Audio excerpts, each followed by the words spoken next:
Imagine what the audience would have been if the topic had been river linking. River linking of rivers, interlinking of rivers. You would probably have had to shift the venue to some other place. And you would probably have got 100 people.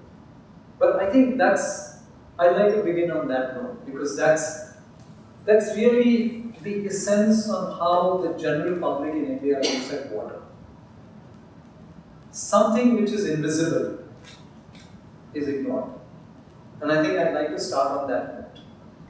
So the talk really is about connecting three things.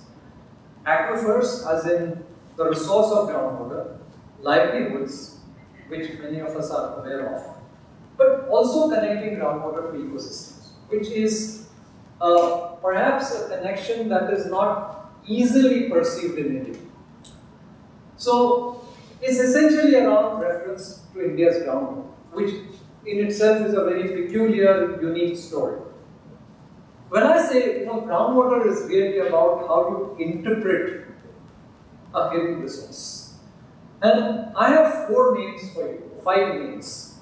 Aristotle, Descartes, who was an engineer, Anaxagoras in the 5th century BC, Vitruvius in the 1st century BC, and Da Vinci in the 16th century. It's not as if groundwater is a very modern science. All these philosophers, scientists, and what have you have interpreted groundwater in their own sweet ways. So, for instance, Aristotle and Descartes, had floated this concept that groundwater actually moves from the sea through the rocks and ends up in the mountains as springs. Because of this movement, progressively over thousands of kilometers, groundwater is filtered. So what you get out at springs is fresh water, devoid of salts. Interesting, this is really the history of how people have looked at groundwater. As against that, the other 3 looked at it from a more modern looking perspective, that groundwater is part of the water cycle at global scales. There is a hydrological cycle, and springs emerge in the headwater region. So they are the sources of water and the rivers. Look at the time frame of these perspectives. And some of these perspectives, maybe not as extreme as the first 2 bullets, exist even today. What does this look like to you? What is this? This is a well. What's so special about this well? It's dry. Anything else? Can you imagine, can you dream of something which is so special about this well? I know you have the answer. The water percolates from the stones. Okay. This well has a meaning beyond water. So it doesn't necessarily have anything to do with water, because that's what comes to all our minds. This is how the outside of the well looks like. What is this?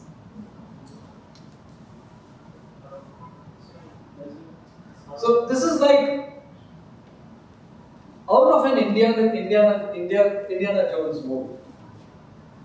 This is an archaeological excavation from Dholavira in Kutch. And I remember in 1992, this was actually part of the Deccan College's work in Pune, and I was at the university there. And one of India's leading geoarchaeologists, Professor Rajguru, came to us. He actually came to my teacher. And he said, we found probably a grain silo in the Dholavira excavation. But I believe it's a well. Because I can't imagine it to be a well because it's dated 4,000 years, 3,500 years ago. So it has to be a grain silo. Subsequently, they dated it, they found a labyrinth of channels that were connecting the well to different sort of quarters in that site, and they established that it's a well. So it's actually a well from the Harappan time, 4,000 years old, which means India has had a history of wells from 4,000 years ago. The history of wells in Persia, for example, far outdates that, predates this. But India is still not far behind, 4,000 years old. The history of agriculture, global agriculture, settled agriculture, not irrigated agriculture, incidentally, is only 13,000 years old. You know, when humans started settling and getting into settled agriculture, when they started growing crops, that's only 13,000 years old from the Fertile Crescent. So, before I go any further, I thought I'll quickly give you a brief about ACWADAM. Madhavi has been kind enough to do that. So I won't go into the same details. We work essentially on aquifer-based participatory groundwater management. During the last 20 years, these are some of the salient points where we have worked. So we work across the entire country. We also worked in neighboring Nepal. We are beginning we might begin some work in Myanmar. And we are likely to begin this year work in one of the poorest countries in Africa, which is the Republic of Guinea. The structure of my presentation is really in three parts. First, I'll talk a little bit about the dependency and crisis. Second, I'll talk about the connection between groundwater and livelihoods. And third, I'll try and connect aquifers to ecosystems. Okay. So the first part is really about how dependent is India on groundwater and what is the crisis stemming from that dependence. So, let me throw a few global figures at you, which might surprise you. Groundwater, incidentally, is the most extracted raw material at global scales. Withdrawals are 1,000 cubic kilometers per year. No other mineral deposit, no other rock is extracted at that scale. So water is also a mineral. Some consider water to be a mineral. This is the most extracted raw material from inside the earth. 1,000 cubic kilometers a year. Fortunately for us, a lot of this goes back in. It's replenishable.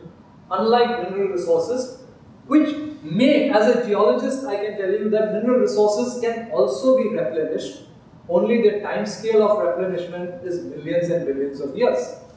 Groundwater has this unique feature of extractability and replenishment. Now, our own perceptions on water, we all know, we've done this in school, 97% is seawater, 2% is frozen fresh water, and only 1% is available fresh water. Now, if you take the available fresh water out and convert it into 100 units, you'll be surprised. 98% of that water is groundwater, and only 1 or 2% is the remaining water. There is, whether it's rainfall, well, even rainfall, the annual rainfall is far, far less than the total groundwater reserves of the world. So, you can tinker with these figures. Different sources will give you different figures, but they are all in the range of 95 to 98%. Okay. Now, this is a graphic, very recent graphic of the top 10 groundwater extracting countries of the world. India is number 1. India's groundwater extraction today has reached 25% of the global annual total. 1,000 cubic kilometers per year at a global scale, 250 cubic kilometers a year only in India. These are figures that are coming out of global studies now. How much of importance do we attribute to groundwater? So imagine the relative dependence and the relative use of groundwater in India at global scales. China and USA together still extract less than what we do. Now, let's look at groundwater use in agriculture and some global trends. And this is again work at many centers, but I've taken it from Tushar Shah's work in 2005 originally, and we have then added some recent data. So India's trajectory, what is unique about India is, if you look at United States, which is somewhere at 100 cubic kilometers per year, in 1940 it was about 60-70. So over the last 70 years, it's been a rising but a relatively gently rising trajectory. India went from maybe 7 to 8 cubic kilometers a year in 1940 to 250, almost an exponential growth. And you can see it really shot up in the 60s, 70s, and a little bit in the 80s. Any reason for that? Okay, so you all know that somewhere Green Revolution contributed to this. But the Green Revolution, if you look at the history of Green Revolution, it was intended to be a revolution that would come out of developing what Nehru called building temples of modern India. You know what those temples of modern India were about? They were big dams. Okay, so despite a policy statement that looked at temples of modern India as dams, something else happened, which took this groundwater trajectory on a very different path. And I think in many ways, it's really a revolution by our small and marginal farmers. It's a revolution that was completely different or almost parallel to what the government thought of. And that to me is a very interesting story. So India is the largest user of groundwater in the world today. It has a very peculiar, anomalous, if you want to call it, trajectory of groundwater resources development. Now, what has it led to? It has essentially led to, yes, food security. You know, India was able to secure its food grain production as a consequence of that. But if you look at more recent data, then this is CGWB's annual assessment. This is this is I believe from 2009, and this is the index of groundwater exploitation. But if you look at any of the white talukas, they label it safe. And some years ago, we thought whether this was really safe. It's safe from an extraction point of view. It's safe from the degree of groundwater resources development point of view. But if you go to some of these patches which are white here, you will see that they are shaded grey. What does this grey mean? This grey means that there is actually an incidence of at least one, and we use 3 parameters: arsenic, fluoride, or large scale salinity. Just 3 parameters. Now, using that, you see that this is even very interesting. So, when you combine these two, we get a vulnerability of 60% across India's districts. So 60% of the districts in India are vulnerable either to groundwater overexploitation effects or to effects of contamination. From just 3 parameters, and we've not brought in other parameters like, for example, selenium or pesticides or fertilizers. So there you are. Now, what it also tells us is, for instance, if you take this region, maybe Punjab as a state, and if you take Odisha as a state. In Odisha, if you look, Odisha is almost completely white. There are no colors here.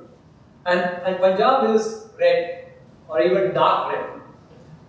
So what does it mean? So in Punjab, for example, and this is all secondary data, in Punjab, all the districts show a deficit of the order of a couple of billion cubic meters.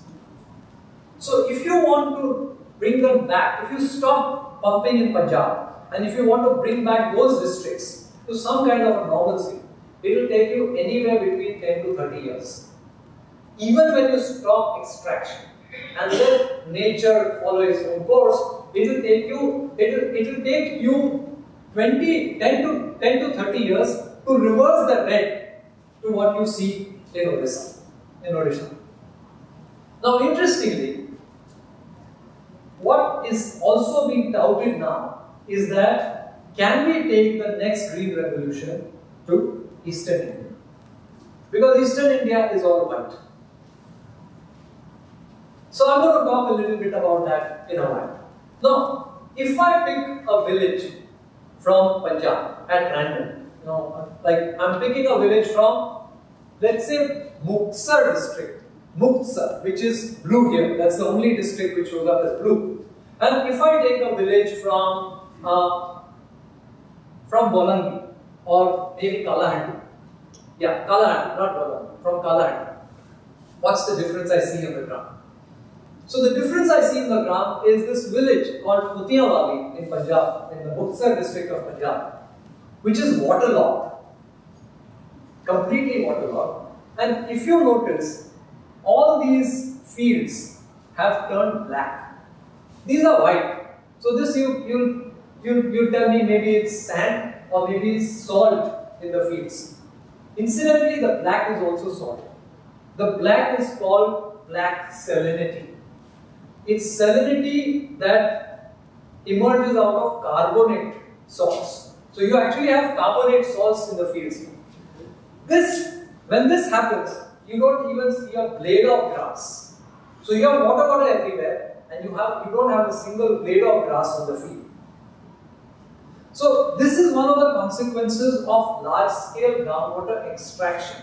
So in Putiawali, people with the remaining fields, for example, people are pumping groundwater for 4 crops of paddy. And there are other people who are sitting idle, their lands going completely unproductive with no crop for almost 12 years. Now, this is interesting because this actually sums up the paradox of groundwater extraction. So you have extraction, heavy extraction on one side, and you have virtually nothing because you can't extract. You have the water, but your soils have gone so bad that there is no use actually irrigating them. On the other side, let me go. So, in Punjab, irrigation, depletion, waterlogging, soil salinity, extreme morbidity with regard to drinking water. Arsenic was found in some drinking water sources in Punjab. And some of our partner organizations are actually now working on this, and they are saying that not just arsenic, I meant uranium. Uranium is now evident in the drinking water sources of at least 5 other districts, apart from Punjab. That's the extent to which the problem is gone. Okay, let me quickly go forward. Okay, now this is Odisha, and this is Odisha from around 2005-2006. Traditional sources. This is a picture taken in the month of May 2005 or 6, and this is from Kalahandi district, which was supposed to be one of the KBK districts that time, the most poverty-prone districts. This is natural flow. This is a contraption called the tenda. This water is sourced by this technology and distributed amongst 10 farmers in the poorest district of India, 2005. And in Punjab, you just saw every farmer has 2 to 3 wells. So, where would you say the dependence is larger? And where would you say we need to intervene? So, right now the intervention we are talking about is to move Punjab and place it on this scenario. I don't know what's going to happen, but unless there is some kind of a focused strategic intervention to do that, I think we might end up creating the Punjab scenario in Odisha probably in about 5 years. Okay, so really that's the crisis. It's poised to extract. Alright. Now, you also asked me, where does climate and rainfall fit into this? So we did an analysis and we did some modeling based on again secondary data for all the districts of India. And using a moving average, a 10-year moving average, we looked at 3 trends where rainfall has gone up in the last 114 years. The blue is where it has increased, the red is where it has decreased, and the yellow is where it has remained stable. This is the distribution of the trends of rainfall. As you can see, much of this part, sort of the northern and the northeastern part, is dominated by the red. All the groundwater exploitation that has happened in the last 50 years has been in areas that either show mixed pattern here or even mixed patterns here. Dominantly blue, I would say, or no change. Now we are taking this model and we are going to overlay it on an area which is already has seen the impacts of climate change, especially a depletion in rainfall in the last 100 years. Don't we need a strategy for this? This is of course another way of looking at the data which combines the degree of extraction and the degree of dependence in agriculture. So we've combined two parameters and you can see how the matches. Yellow, for example, is relatively less dependence in agriculture and relatively less extraction. And I don't again want to go into the details of these analysis, we can come back to that later.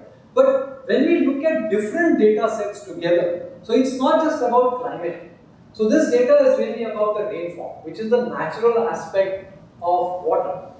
This data is the anthropological aspect of water. How have we used that water? How much do we depend on that water? And what is the crisis that has been created or various levels of crisis that has been created as a consequence of the patterns of our usage?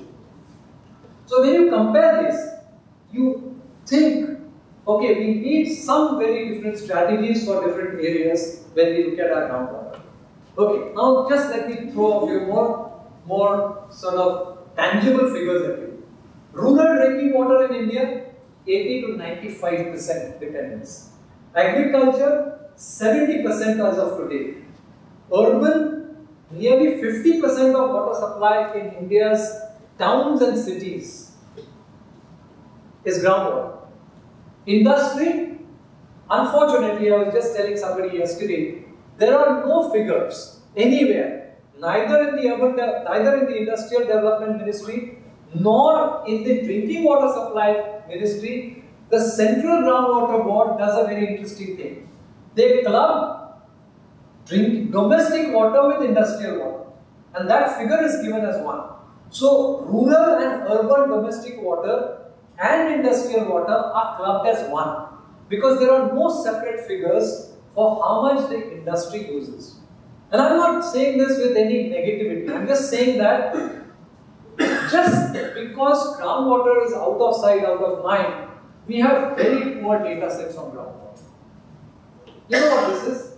Anybody guess what this is? No, it's not a canal. Can you guess where this is? Which part of the country this is?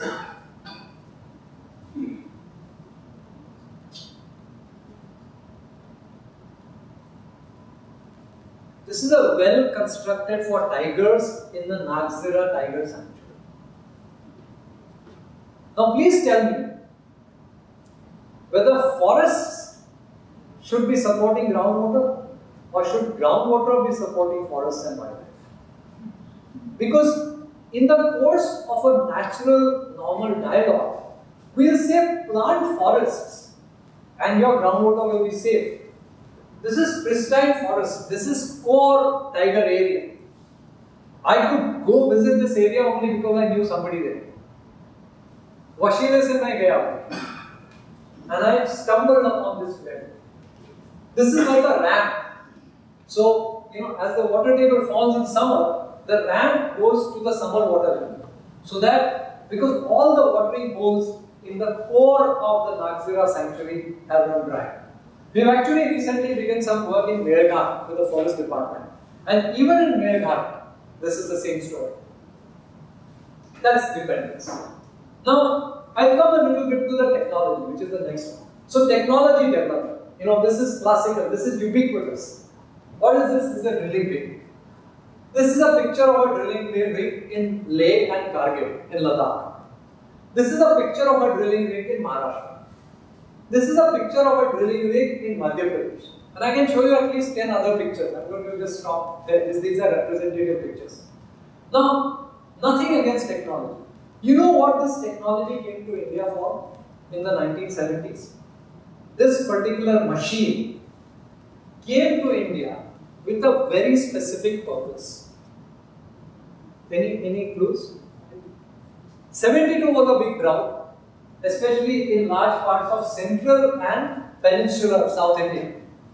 This technology was given to India by the United Nations under a technology transfer program that intended to secure drinking water sources for the hand pump. So two technologies came to India at that time. One was this drilling rig, down the hole pneumatic rig that could drill in rock, hard rock, and alongside this, the hand pump, the India Mark 1, Mark 2 hand pumps for drinking water. We did a very nice jugaad of this technology and we converted this into business. In 1983, three of my colleagues, we were just, in 1981 in fact, just after my graduation, three of my colleagues approached a bank and said we want to buy a drilling rig. The bank said, the cost of this drilling rig in 81 was 8 lakhs. The bank said, 80,000 upfront, remaining will give you a loan. This is good business. This is what the bank is saying. Fortunately for me, unfortunately for my friends, they couldn't raise 80,000 in 81, so they couldn't buy a drilling rig. But I'm sure many other people could. So this actually turned into a business. You know, this is a classical case how technology gets transformed into a business. And then the whole story of proliferation of wells began. So much so that in 2009, Tushar Shah estimated 30 million wells in India. We believe there are about 40 million today. This figure, 240 to 245 billion cubic meters by the Central Groundwater Board, has not changed. There is absolutely no estimate of springs till we began to estimate about 7-8 years ago. And I go to different talks. So tomorrow if I am giving another talk somewhere else, I will put this figure as 4 million. And as of date, nobody has challenged me. No audience has challenged me saying that, Himanshu, what you are stating is wrong. Incidentally, this is the right figure. But tomorrow if I go to a completely new place, I will put this figure as 5 million. Once I said 5 billion, that was the only time when somebody in the audience, another Himanshu Thakkar got up and said, यार तेरे इस figure में कुछ गलती है, ये million का चक्कर हो गया. I said, मैंने वो purpose नहीं किया था, I just wanted a response from the audience. But I'm not saying this with a matter of pride, I'm actually saying this with a matter of shame. Because there is absolute neglect of groundwater, and our neglect of springs in this country symbolizes how ignorant we have been on groundwater. You want to see a very interesting spring in Mumbai? Go to where the Meethi meets the Arabian Sea. If you walk from Dadar, from Prabhadevi through Dadar to the Mahim Creek, just where the meeting meets the Mahim Creek, it's a rocky area. And if you go there in summer, you'll find at least 2 to 3 freshwater springs.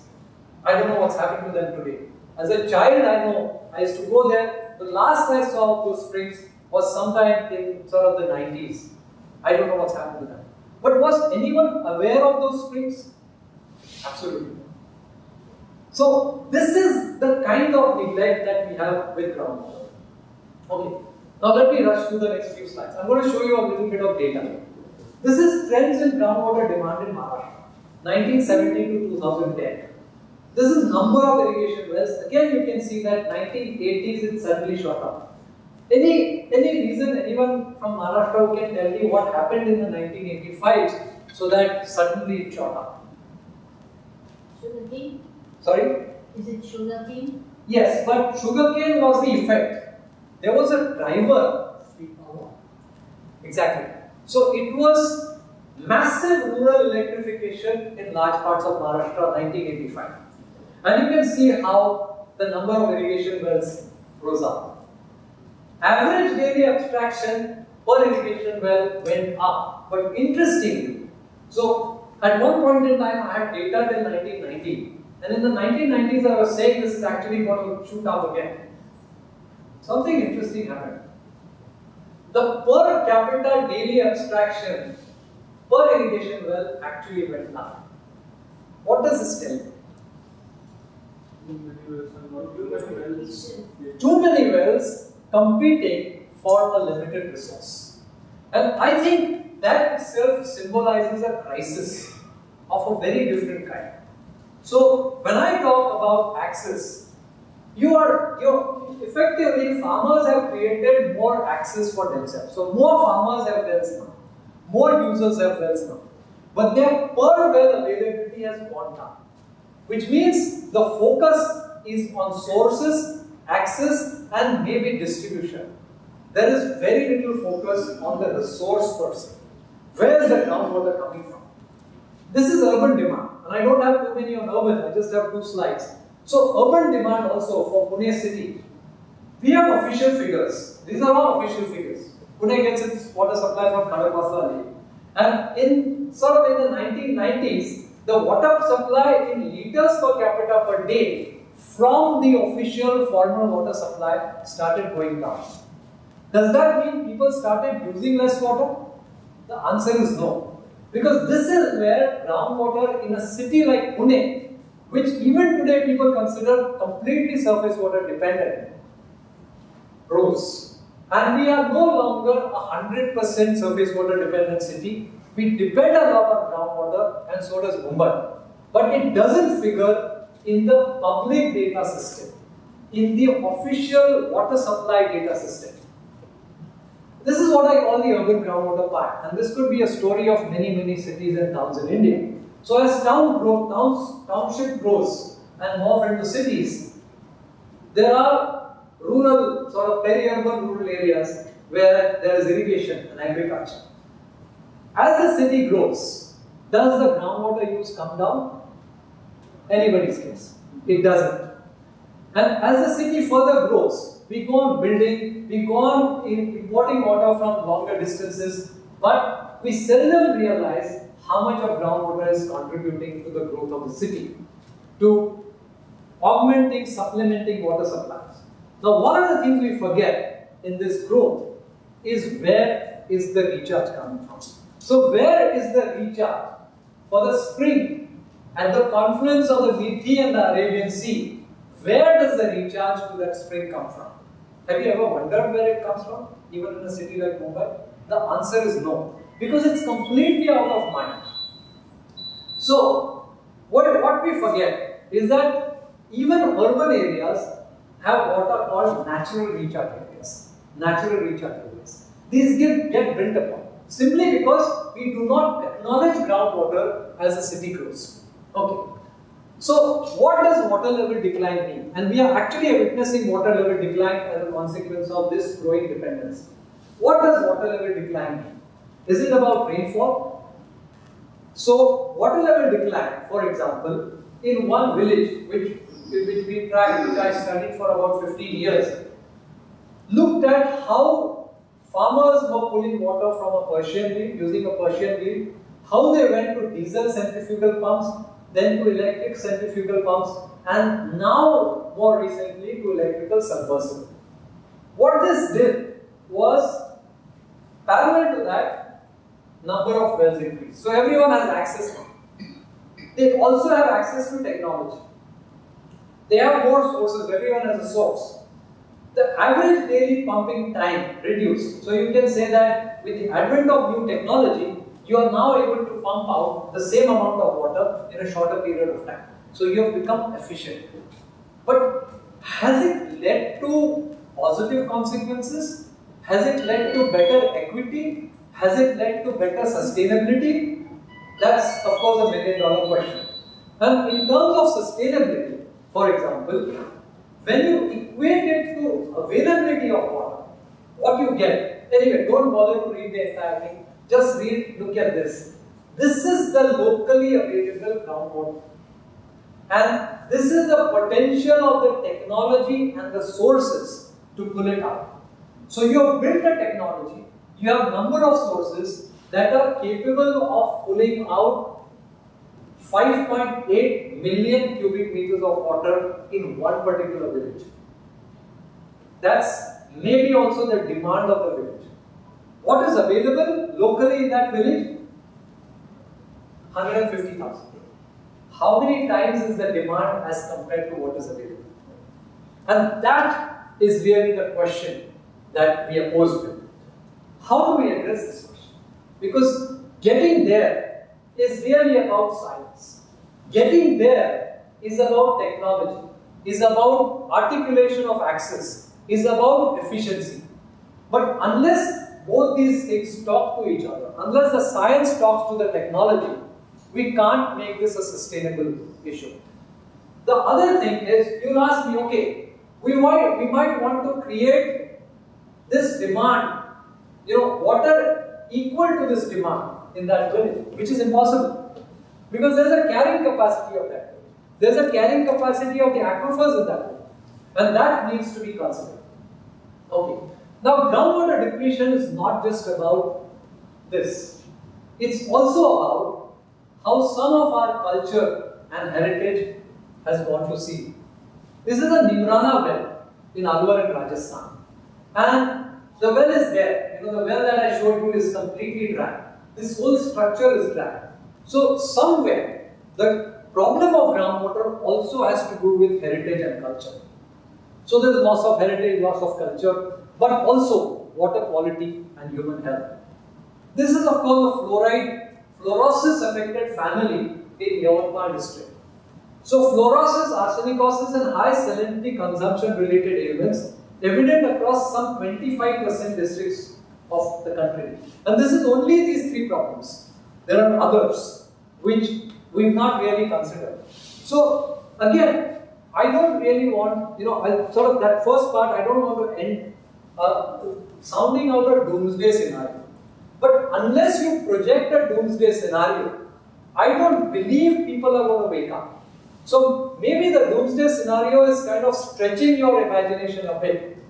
But unless we create a doomsday scenario, I don't think people will wake up. And by people I mean everyone. Not just the people, not just the users, but also policymakers. Because I believe this is a link from practice to policy. Another 10, 15 minutes? Yeah. Okay. So, I will now run through the second part. That the positive part. That groundwater is really the lifeline of livelihoods in India. If you look at the percentages of, percentage improvement in livelihoods from groundwater versus surface water, you'll be surprised. Because not even 15 to 20% of India is even today, after all that investment, is irrigated by surface water. So out of the 70%, how much is surface water, how much is groundwater? Clearly today, there's a larger groundwater footprint. Again, I'm drawing from the global scale. That out of the 1,000 cubic kilometers of groundwater pumped every year, 514 cubic kilometers is pumped only on the Asian continent. And it's largely for irrigation. So 514 for irrigation, domestic is that much, and industrial is relatively small. But Asia, okay, you'll say Asia is the largest continent, and therefore maybe that footprint is larger. But purely in terms of proportion, that 514 is really the game changer. Now, if you look at India's history, so drawing from that, let's come to India again. In the 1950s, the total share of groundwater to irrigation was only about 30-35%. Today, that share is roughly 70%. So, the net share of groundwater has more than doubled in the last 60 years. And that's a picture that again is going to be a big game changer in terms of strategies of development or strategies of management. Now, when we think of livelihoods, usually it comes down to, water for livelihoods comes down to three elements. First is sourcing of water. Second is access to as many people as possible. And third is distribution of that water. How does that water get distributed? So I have three slides which symbolize how things work on the ground. But what does that symbol of sourcing represent? So for example, this is a village near Patsgani in Maharashtra. This is a village of Akhegani, which went into irrigated agriculture only recently. And farmers created wells, there are a few bore wells also, and then there's the drinking water supply. The drinking water supply comes from a spring, which is up here in the mountains, but there's also a spring downstream here, in the village itself. 2 springs. So their drinking water supply comes from springs, and their irrigation water comes from wells. These are 2 different sources. But when 2 different sources access the same groundwater system or aquifer, you are creating a conflict between 2 different sources. A conflict that is invisible, that is ignored, and that is taken for granted. So you actually create a template for conflict within a single village. When you look exclusively at sources, completely ignoring resources. Access. How many of you have seen this spring? Has anyone been to Kathmandu? Yeah.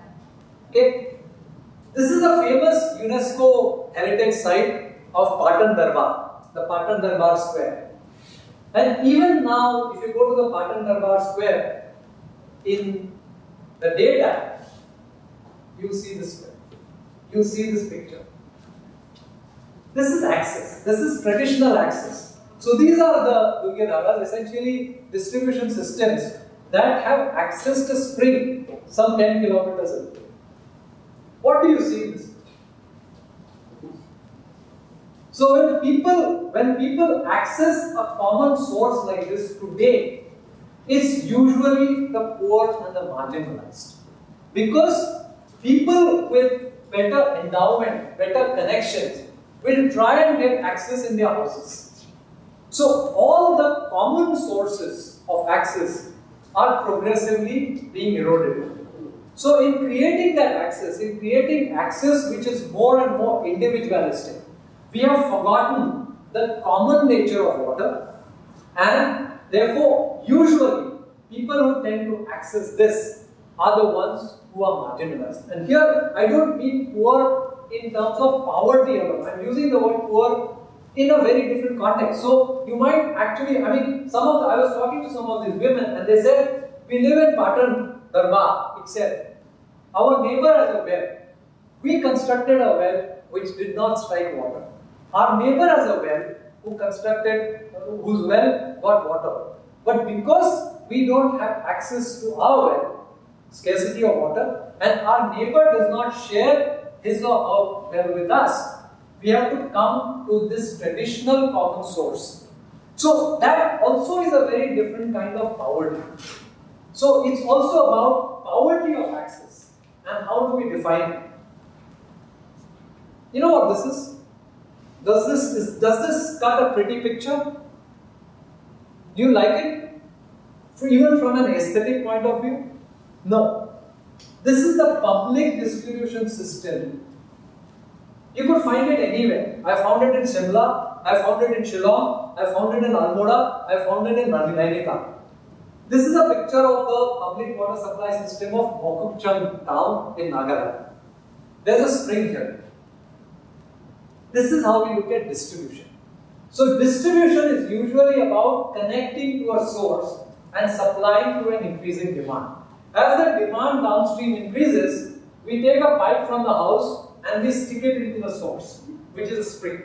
So after a while, it becomes like a glass, and you go on putting straws in this glass, and then there's no space to put the straw, but you still keep sticking it in.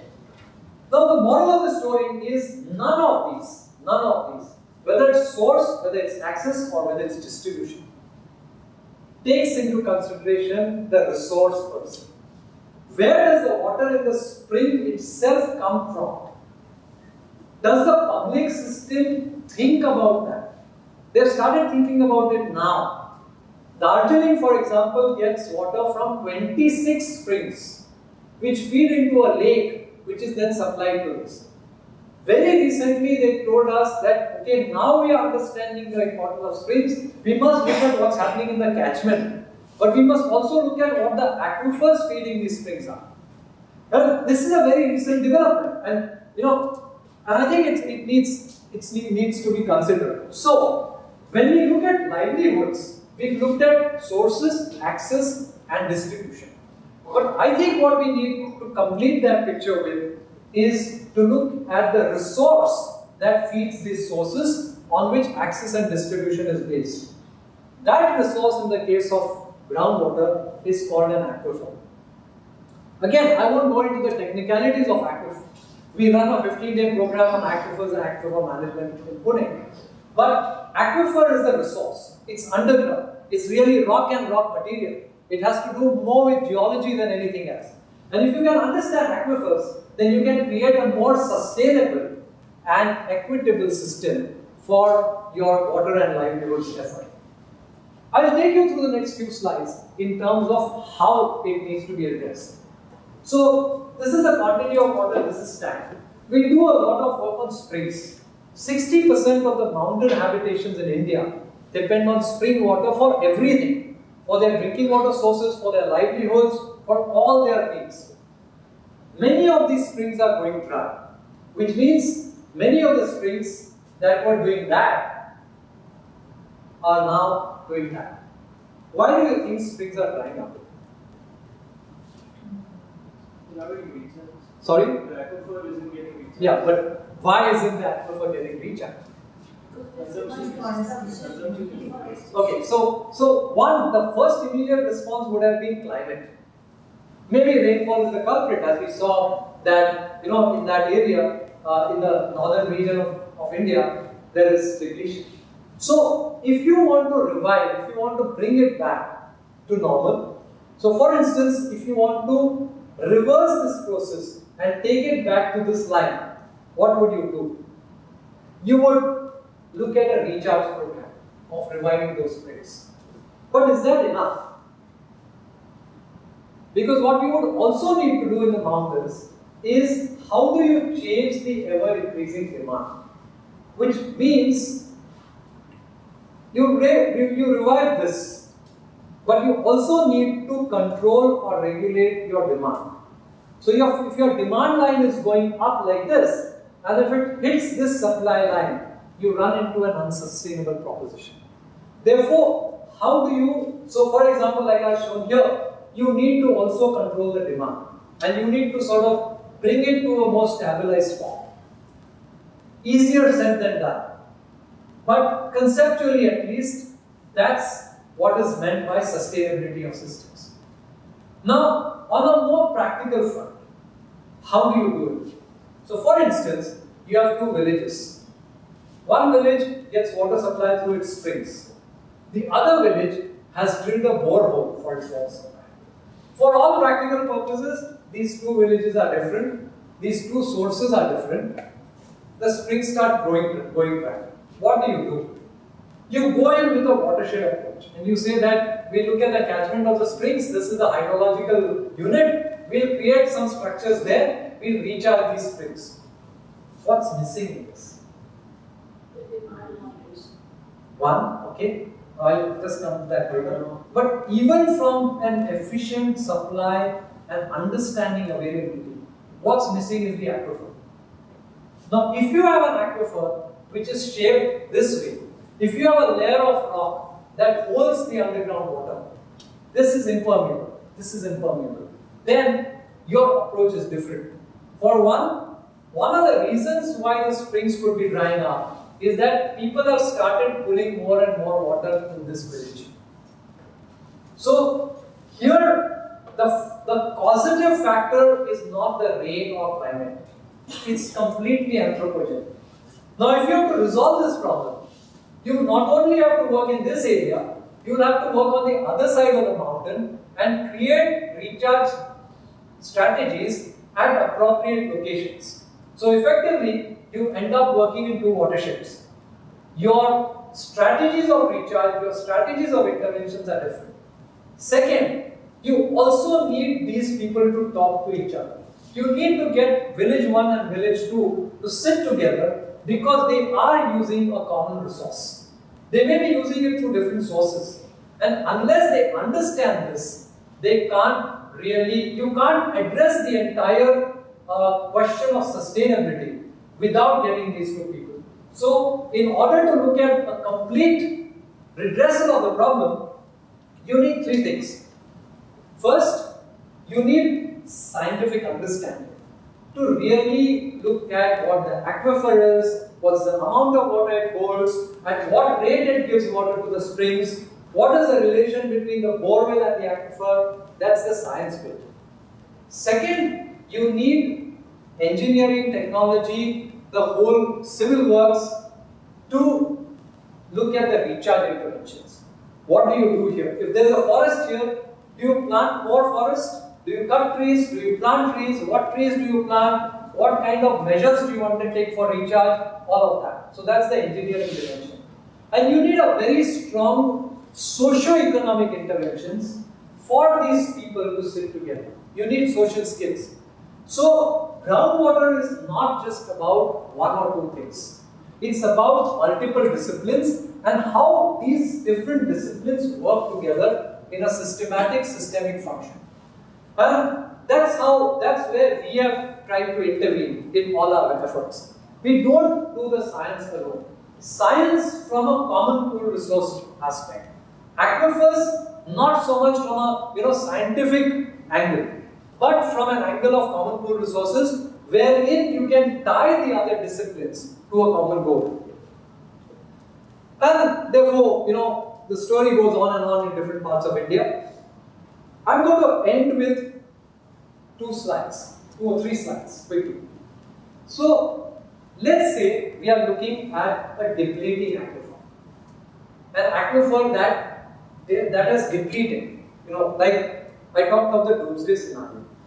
And there are all the 3 or 4 dimensions to this aquifer that I mentioned. This is, let's say, the story of an aquifer. Let's say the story of this aquifer began in the 1960s, when the amount of water that was pumped out was quite limited. The recharge was just enough to top up the aquifer. So it's like this glass being full of water. And there is a little extraction. It's full of water. I drink a sip. And I depleted that much. I just need that much water for recharge. Whether it's a drought or a good rainfall year, that recharge is sufficient to top up my aquifer. You know what this is? What does this signify? Yes, in this diagram, you may label it spillage, overflow, wastage. But what is it in the real world? Right. It is the water that the aquifer releases to streams and rivers. In science, it's called base flows. Now, if you translate the word base into any language, I'm going to do it in Hindi and Marathi. So in Hindi, it translates to mool prawaha, mool, root flow. In Marathi, we call it mool prawaha, root flow. Root flow of the stream, which means it's the flow that is perennial in a monsoonal climate. If you have a stream or a river which flows perennially when it has rained only for 4 months, so the remaining 8 months there's water in the stream. Why do you think the water is there?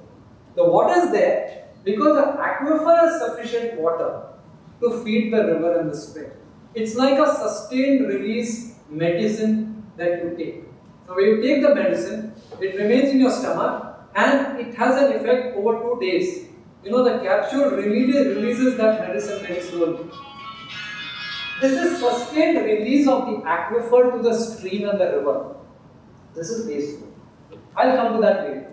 So, as people start drawing more and more water, the recharge increases to an optimum level. But after a certain point in time, the aquifers deplete so much that the water at the top is not easily able to reach the water table and bring it back. Maybe it evaporates at the top. Maybe there is more transpiration. Maybe it just doesn't reach. And therefore, you get this scenario. Now, this has many dimensions. And I'm going to quickly tell you what those dimensions are.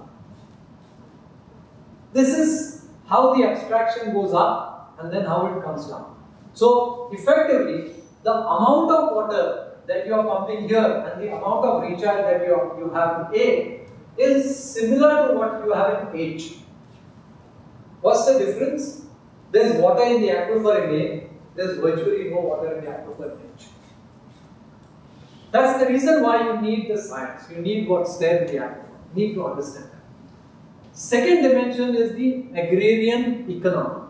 So the economic returns from this particular aquifer go with the water table. Okay, you develop wells here and you do get more access, so it peaks, there's a bubble. But after this point, you have many wells, but each well has only a limited amount of water, and therefore the returns from this aquifer goes down. How do farmers or people react? There's no water in the aquifer, your returns have gone down, your investments have gone up, therefore you drill deeper. You go into the next aquifer. So effectively your total return remains the same, but the return from this particular aquifer has gone down. So your gross return is much higher, but your net return from this single aquifer has gone down. So the size of the agrarian economy changes. You know what this is? Any guesses on what the third dimension is?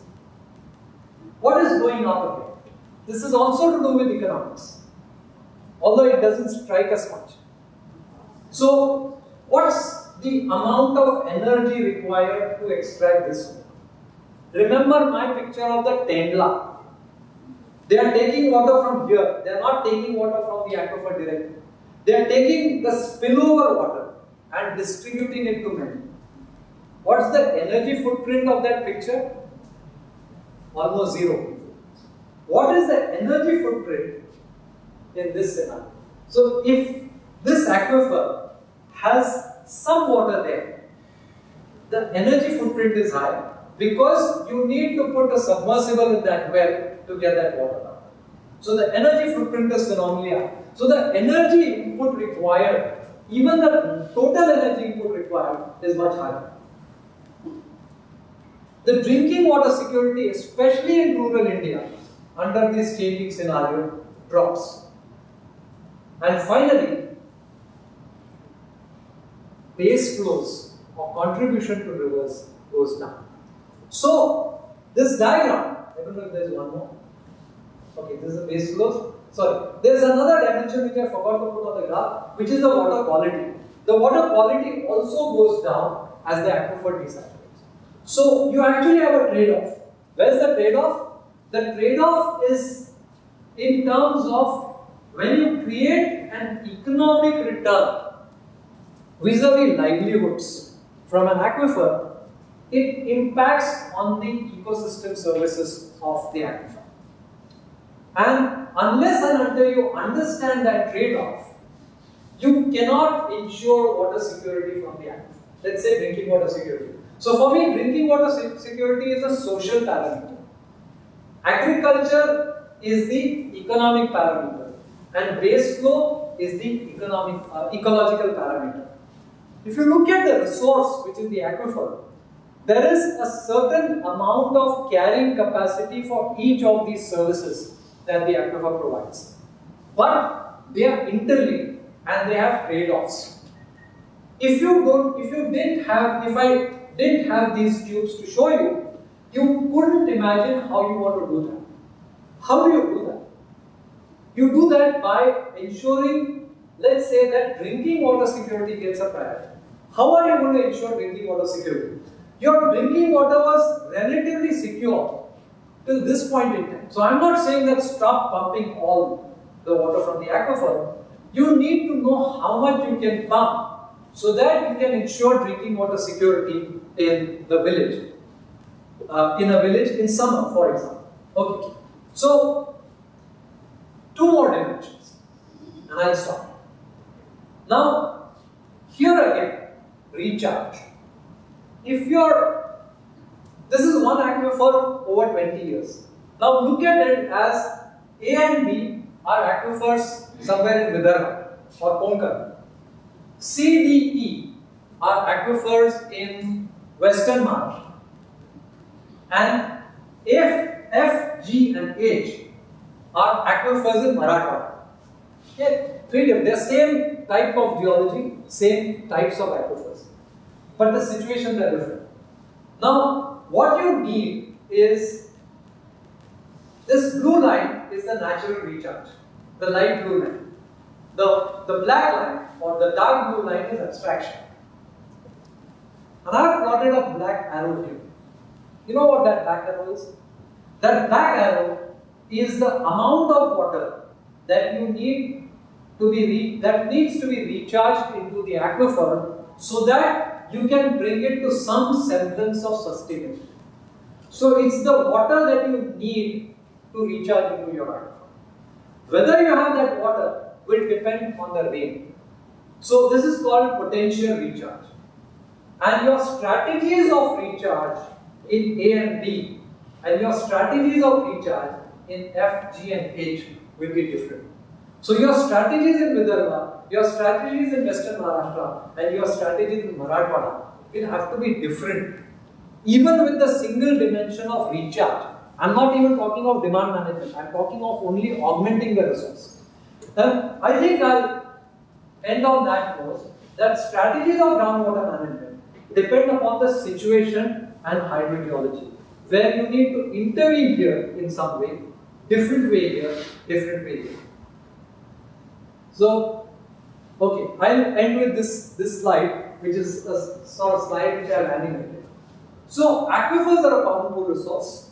You need strategies on demand management, you need strategies on improving supply through recharge, and you need to understand the resource. What you need is really a combination of three things.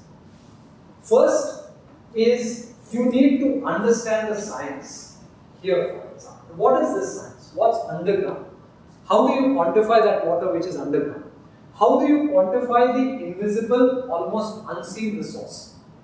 What is it that you have? It's dynamic. So if it's a drought year, how much do you have? If it's a surplus rainfall year, what is it that you will get? If it's an average year, what is it that you will get? What is the quality of this water? What is the quality of this water as it moves through this labyrinth of openings or through the aquifer? So what is the quality of water you need to put in so that you get a certain quality here? These are all scientific questions. Second axis or supply. Do you create a supply where you create access for all these people? So these are individual farmers, you create wells here. And how is that access going to affect the water that discharges in this river as a spring, your base flow? What is the level to which you can create that access?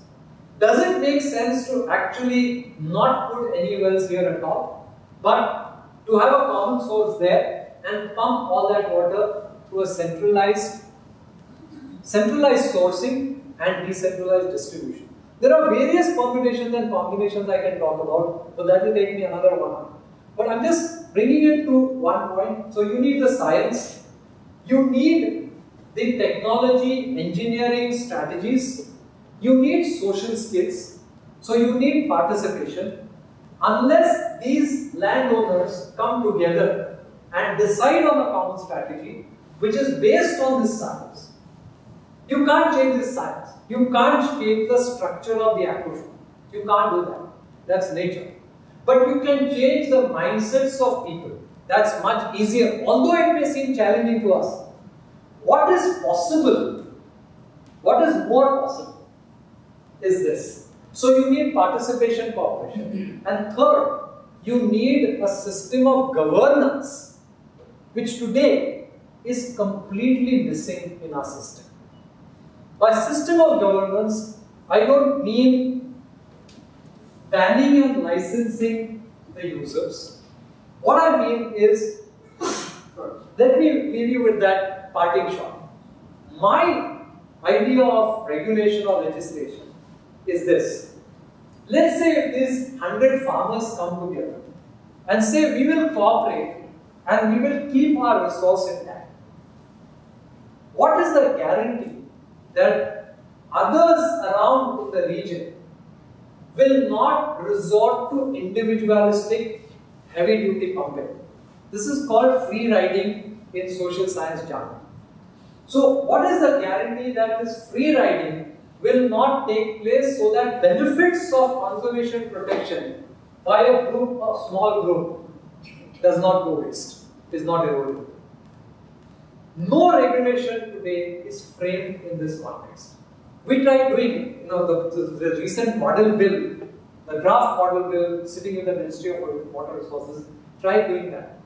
But in legal terms, everything has to be black and white. Can we change our thinking on governance, wherein we convert regulation and legislation to shades of grey rather than black and white? It's a difficult task. It's a very challenging task. But I think you need those interventions in governance as well. So I'll stop here and take questions. Thanks.